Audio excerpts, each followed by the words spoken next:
gatanu. Ginger soda ndetse na Sana energy drink maze ugire umunezero n'imbaraga umunsi wose. Whatever happens in sports. Throwing toward the end zone. The best in talking sports. Hear it first On Radio 1. Radio 1, 91.1. Yes! Move it!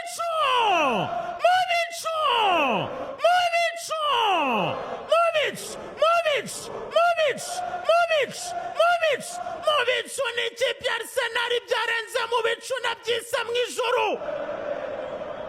Nababwiye ngo iri ni ijuru rito abasore bariteta babaye bicumbikiyemo. Hagasigara ijuru twese turi gukorera rizatangwa na nyir'ubwite. Mwenyezi Mungu umuremyi w'isi n'ijuru. Ariko ariteta bayacumbitse mu ijuru rito. Afata abana yizamuriye arababwira ati mutuze mutekane. Murituremo mwemye. Nyuma ya Mayiresire w'Isiskeri Anthony. Yitetwane tani nwaneri Chiedebere. Komoka ku butagatifu bw'Afrika. Ari namwe mu bakomoka tara zidasanzwe. Bamwe banabita Brazil ya Afrika ndavuga Nigeria. Nubwo bavukiye ku itara London. Kubisekuruza n'umunya-Nigeria.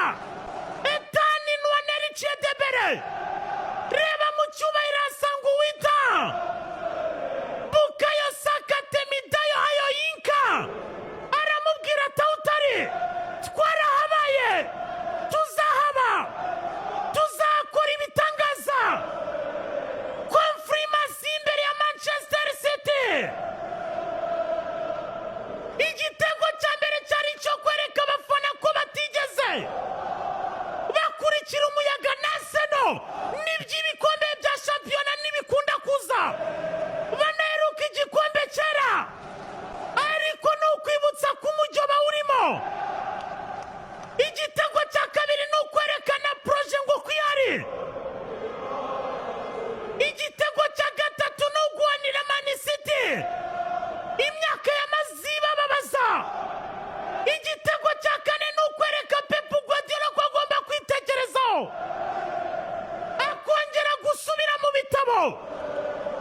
Igitego cya gatanu ni ubutumwa bwa Mikel Arteta yibutsa Pep Guardiola ko yakuze, ariko icyo gitego kikanibutsa Sheikh Mansour na Hardouna Mubaraka ko bagomba gusubira ku meza ya mbere bagategura Man City batitegurishije. Arsenal bitanu we mu bicu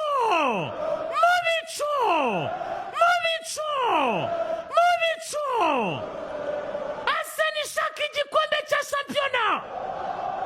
Ikibazo gifite nawe Mikel Arteta ukeneye gushaka rutayizamu udashidikanwaho. Abawinga bazatsinda, abamediateri batsinde, abadefanseri batsinde, chef d'orchestre atsinde ode, ariko uramisinga rutayizamu. Zanishanyara ziritsinda. Zasitu uzioze kunyeke gutya. Uzioze kunyeke. Za Liverpool zikangure. Iyi ni gasopo kuri City. Ariko ikaba na gasopo kuri Liverpool igomba gutinyamo. Arsenal icyumweru kigira cyiza. Arsenal itanga umunsi w'intwari mwiza i Kigali. Arsenal itanga ibyishimo mu rw'imisozi igihumbi. Arsenal irakotana.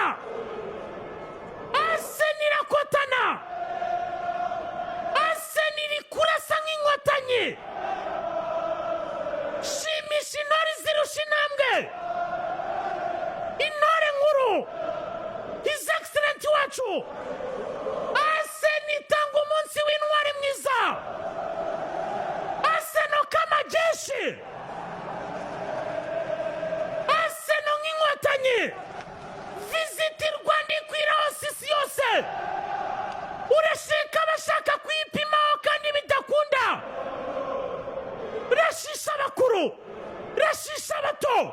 rashisha n'abana bato cyane.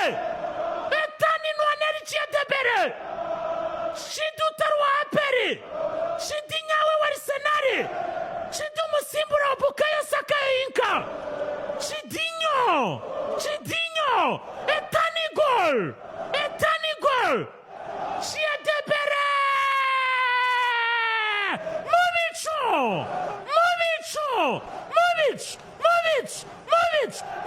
unaseno.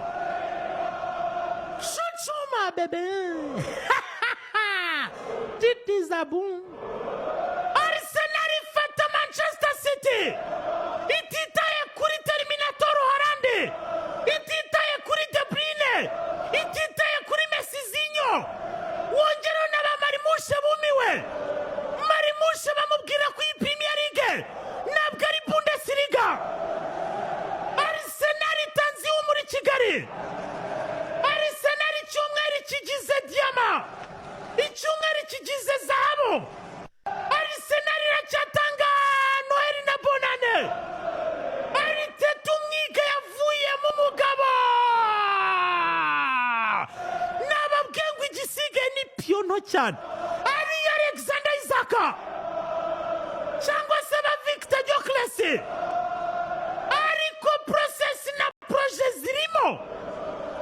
Chuchuma Gorazo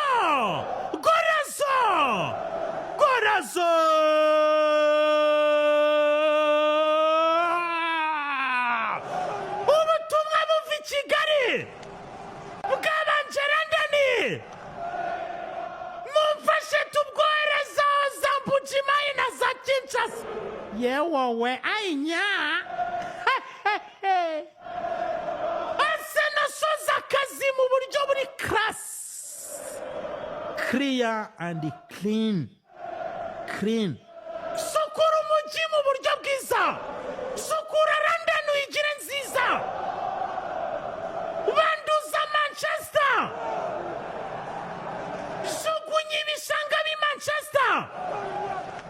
Nababwiye ngo Pep agasatsi gake kariho kapfutse.